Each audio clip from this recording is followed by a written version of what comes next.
Hello friends, जय श्री कृष्णा, राधे राधे। कैसे हैं भक्तों आप लोग? आप लोग अच्छे ही होंगे।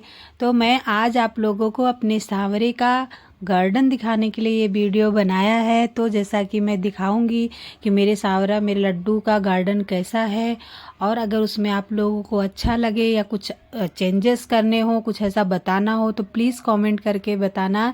अगर ये वीडियो आप लोगों को अच्छा लगेगा, कमेंट करेंगे, तो मैं आगे अपने सांवरे का होम टूर वीडियो भी बनाऊंगी। तो आप लोग मुझे बताना कि आप लोगों को मेरे लड्डू का ये कैसा लग रहा है वीडियो।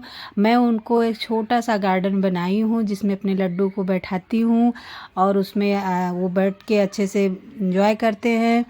तो आप लोग बताना मुझे कमेंट करके प्लीज़। आप लोग मेरे एक वीडियो को बहुत अच्छा ये दिया, रिस्पांस मिला है, वो आप सबको बहुत अच्छा लगा, बहुत सारे उस पर कॉमेंट भी आए हैं। तो अगर आप लोगों को ऐसा वीडियो देखना है तो प्लीज़ मेरे चैनल को सब्सक्राइब कीजिए, शेयर कीजिए, लाइक कीजिए।